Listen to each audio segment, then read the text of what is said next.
Nah, Assalamualaikum warahmatullahi wabarakatuh. Waalaikumsalam warahmatullahi wabarakatuh. Ini pasal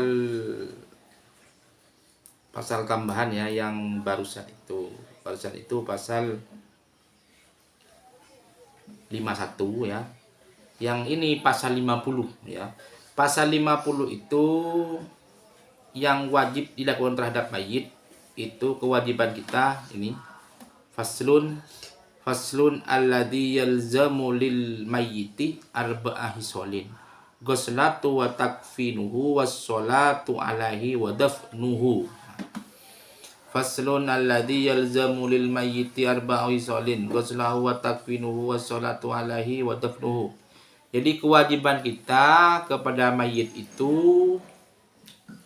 satu, memandikan. Ini kewajiban yang hidup, yang keluarga, sanak keluarga semuanya. Jadi kewajibannya satu, memandikan. Ya, memandikan. Dua, mengkafani. Jadi dua, mengkafani, membungkus dengan kain putih. Dua, tiga, mensolati. Nah, tiga. Yang keempat ini menguburkan. Menguburkan itu sama dengan menggalikan tanah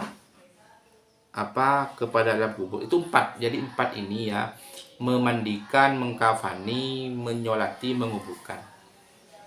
Insya Allah umat Islam ini cara pemakamannya ini yang hal yang paling mudah lah. Nah, kita sebagai umat Islam bersyukur ya. Jadi cara adat atau upacara ritual pemakaman sebagai umat Islam itu terkenal yang paling mudah, terkenal dengan yang paling biayanya sangat sedikit atau tidak mahal.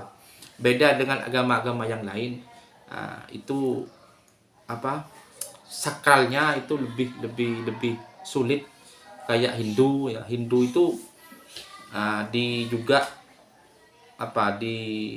istilahnya itu juga dikubur. Setelah dikubur dibakar itu namanya ya. Itu apa namanya? Dibakar itu ya, ngaben ya. Jadi setelah dikubur itu ada istilah ngaben ya, kalau orang Hindu itu ngaben itu dibakar. Nah, namanya ngaben itu biasanya ketika yang tidak punya biaya dikubur dulu. Setelah punya biaya, dengan beberapa tahun kemudian diambil lagi, digali lagi dan dibakar. Itu namanya ngaben kalau orang Hindu. Orang Hindu itu ngaben. Jadi mayitnya itu dibakar. Nah, ketika ngaben itu biayanya sangat mahal. Bahkan ketika ngaben itu abunya itu diambil lalu taruh di sungai atau taruh di laut. Kalau di Bali itu taruh di Sungai Gangga itu. Akhirnya juga banyak menimbulkan kotoran atau bakteri yang ada di air tersebut, laut maupun sungai. Itu. Terus juga agama yang lain kayak Kristen juga dirakarnasi ya, dibakar dengan alat yang canggih kalau sekarang. Itu jadi umat Islam ini upacara kematiannya saya kira sangat mudah dan biayanya tidak begitu mahal seperti dari agama-agama yang lain.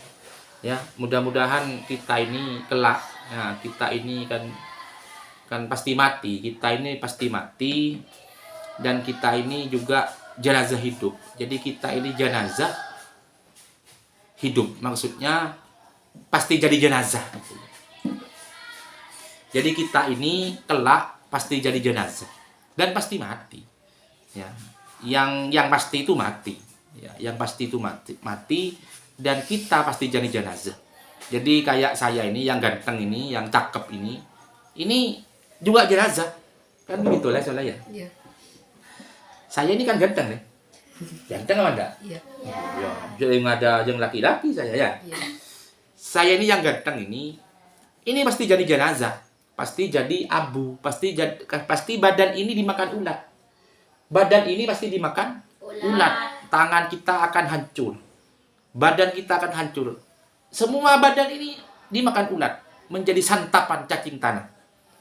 Artinya kenapa? Kita akan menjadi tanah. kita akan habis. Kita akan mati. Nah, kalau kita sudah mau mati, apa yang mau kita sombongkan dalam hidup ini?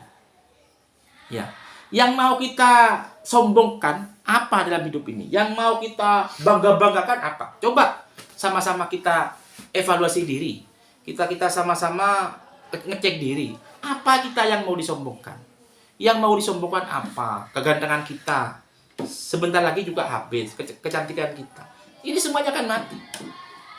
Jadi gak ada cara lain memang semuanya kita ini selain kita bersujud kepadanya, minta ampun kepada Allah, minta petunjuk kepada Allah, dan mudah-mudahan kelak kita berakhir dengan cara husnul khotimah. Jadi kalau kita mati dengan cara husnul khotimah, maka kita akan kelak masuk surga. Artinya diampuni segala dosanya dan pasti dimasuk surga oleh Allah Subhanahu wa taala. Tapi logikanya kita mau masuk surga bagaimana? Kalau dari sekarang sudah tidak pernah sholat, tidak pernah zakat, ya, dengki ke orang, menghina orang, menghardik orang, tak pernah menolong orang lain, tak pernah bersantun dengan orang lain. Tiap hari hanya hidupnya merasani orang, menyalahkan orang, dengki kepada orang. Sedangkan kita sendiri belum tentu bagaimana jadinya nanti. Ya. Makanya kita jangan terbiasa menyalahkan orang. Kita itu harus jangan terbiasa menyalahkan orang lain. Hati kita ini jaga supaya tetap lembut, supaya tetap ada curahan hidayah, ada curahan petunjuk dari Allah. Jadi untuk mendapatkan curahan hidayah, curahan petunjuk dari Allah, itu memang tidak boleh dekat, tidak boleh jauh dari Allah. Jadi sering-seringlah kita melakukan sujud di tengah malam, istiqomahkan sholat tiap waktu, zuhur, asar, maulid, isya, subuh, dan sedekahnya apa yang bisa kita punya kita berikan, apa yang kita dapat kita bantukan, semua kelebihan kita semuanya kita berikan untuk menolong kepada orang lain. Kan begitu. Yang pasti itu mati. Yang pasti itu yang pasti itu mati. Yang pasti itu mati. Nah, artinya kenapa? Kalau sudah kita itu pasti mati, kita harus saling menghargai orang lain, saling tolong menolong, perbanyak senyum kepada semua orang, ya. Istiqomahkan dalam bersujud kepada Allah, beribadah kepada Allah. Mudah-mudahan semua ini kelak semuanya berakhir dengan cara husnul khotimah, dan semuanya yang menyampaikan, yang menyimak semuanya dalam lindungan Allah Subhanahu, dan kelak mudah-mudahan bersama-sama masuk surganya Allah Subhanahu wa taala. Amin ya rabbal alamin. Mungkin itu yang bisa kami sampaikan. Kurang lebihnya kami mohon maaf yang tidak terkira. Kami akhiri wallahul muwaffiq ila aqwamit thoriq. Assalamualaikum warahmatullahi wabarakatuh. Waalaikumsalam warahmatullahi wabarakatuh. Terima kasih kepada anak-anak MTS ini yang menemani saya dalam show kali ini. Ya, show. Terima kasih ya. Juga salam sehat selalu semuanya.